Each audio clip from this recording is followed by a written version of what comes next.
நாங்கள் சொன்னால் கேட்க மாட்டேங்கிறாங்க சார், நாங்கள் சொன்னால் கேட்க மாட்டேங்கிறாங்க சார். இதெல்லாம் போய் நான் வந்து ஆணையாளர்கிட்ட சொல்லணுமா? ஒரு ஏஜி கண்ட்ரோல் பண்ண முடியாது, ஒரு ஏடபிள்யூ கண்ட்ரோல் பண்ண முடியாது, ஒரு வாட்டர் சப்ளை இன்ஜினியர் கண்ட்ரோல் பண்ண முடியாதுன்னா அவ்வளவு பலம் வாய்ந்ததா சுயஸ் நிறுவனம். இதை விட்டுட்டு நம்ம வேடிக்கை பார்த்துட்டு இருக்கிறோம். சுயஸை நிறுத்த வேண்டும் என்று சொல்லிக் கொடுக்கிறேன்.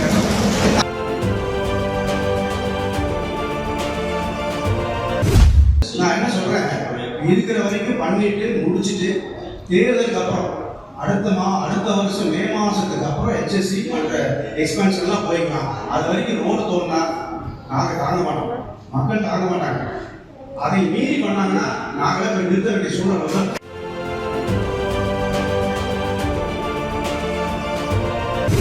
ஒரு டிராபிக் ஏதாவது ஒரு பிரச்சனை நடந்து ஒரு விபத்தோ இல்ல ஒரு மரணமோ ஏற்பட்டால் நாம் தார்மீக ரீதியாக நிர்வாகம் தான் பொறுப்பு. இப்படி நினைச்சா நாமெல்லாம் வேலை பார்த்தேன். ஒரு ஆக்சிடென்ட் நடக்குதுன்னா நாம தான் அதுக்கு பொறுப்பு. நாம் சரியான முறையிலே நிர்வாகம் செய்யலன்னு சொல்லுவோம். இந்த கடைகளை அப்புறப்படுத்த வேண்டும். அதே மாதிரி இந்த டீ கடை, ஆவின் பால் ஒரு கடை ஷெட் போடுறாங்க, 2 ஷெட் போடுறாங்க. அது என்ன கணக்கு? ஆவின் பொருட்களா விற்கிறார்கள். இது யாருமே கேட்கறது இல்லை. இதெல்லாம் எங்க போகுது, என்ன பண்றாங்க? இது சபையில் பேசக்கூடிய சப்ஜெக்ட் இல்ல. அதனால தயவு செய்து அதையும் ஒழுங்குபடுத்த வேண்டும் என்று கேட்டுக்கொள்கிறேன். காவல்துறையும் மாநகராட்சியும் அதாவது ஒத்துழைப்பு கொடுத்தால்தான் அந்த கடையை நடத்த முடியும். ஒத்துழைப்பு இல்லை, அவர்கள் வந்து சான்றிதழ் வழங்க வேண்டும். இந்த இடத்துல யார்தான் வந்து போட்டியை மணியட்டுவது? சாலையோர ஆக்கிரமிப்புகள் ஆபத்தான தகவல் போயிட்டு இருக்கிறது. ஸ்டேடியத்தை சுற்றி பாருங்க, கார் நிறுத்த முடியறதில்லை, 2 வீலர் நிறுத்த முடியறதில்லை, பூரா கடையா போயிருக்கு.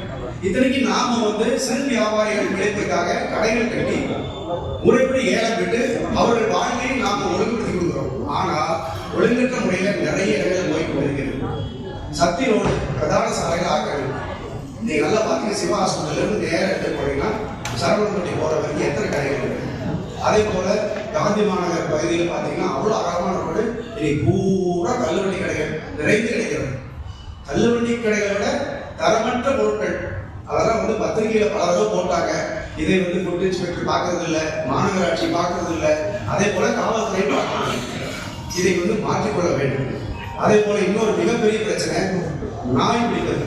நாய் பிடித்து ஆபரேஷன் செய்வது வந்து செய்யறதே இல்லை. போலீஸ் வந்து என்னுடைய கருத்து திறமையான அதிகாரிகள் நம்ம விட்டுக்கிறாங்க.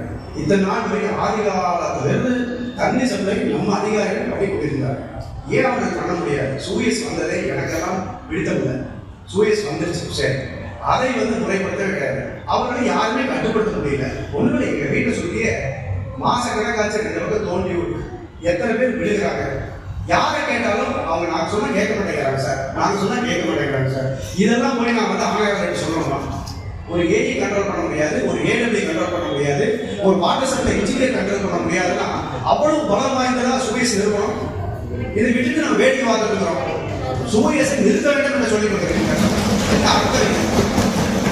தோன்ற இடத்துல ரோடு எத்தனை நாளைக்கு இருந்தாலும் ரெஸ்டோர் பண்றாங்க. இல்ல ரெஸ்டோர் பண்ணதுக்கு அப்புறம் அடுத்த ரோட தோன்றணும்.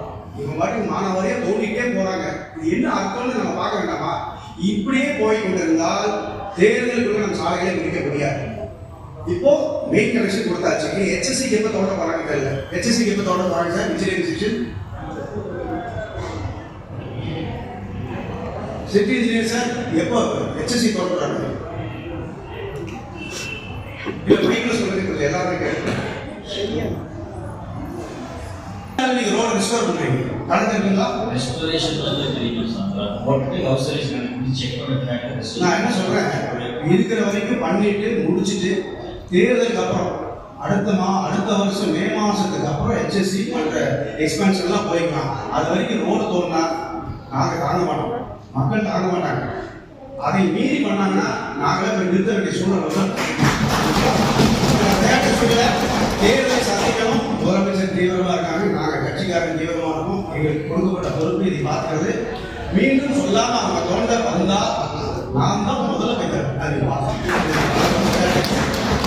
HSC கொடுக்குறேன்னு சொல்லி திருப்பி கூட்டு வச்சிருந்தாங்கன்னா நம்ம மாநகராட்சிக்காக 3 மாசத்துல நடக்கிறது இல்லை. அவங்களுக்கு எப்ப தோணுதோ வர்றாங்க. சில இடத்துல பாதியில பண்றாங்க, பாதியில போயிட்டு வர்றாங்க. நீங்க என்ன சொல்லி நான் போய் காமிக்கிறேன். எல்லா மாவட்ட உறுப்பினர்களும் அது தயாராக இருக்காங்க. அவ்வளவுதான். நான் வந்து வந்து ஏதோ எதிர்கட்சி மாதிரி பேசிட்டே நினைக்க வேண்டாம். சில விஷயங்கள் மாமன்ற உறுப்பினர்கள் பேச முடியாத சூழ்நிலை என்றால் நான் இன்னைக்கு பேச சிறு சிறு நிர்வாக மாற்றத்தில் வந்து நம்ம சிறப்பான ஒரு இடத்தை அடையலாம். அதற்கு நீங்க வந்து ஒரு சிறப்பு கூட்டம் சூரியஸை பொறுத்த வரைக்கும் ஒரு சிறப்பு கூட்டம் நீங்க மேயர் நாலு மண்டல தலைவர்கள்லாம் உட்கார்ந்து சூரியஸ்க்கு ஒரு சிறப்பு கூட்டம் போட்டு சில தீர்மானங்களை நிறைவேற்ற வேண்டும் என்ற இடத்துல கேட்டுக்கொண்டு விடைபெற்றுக் கொள்கிறேன். நன்றி.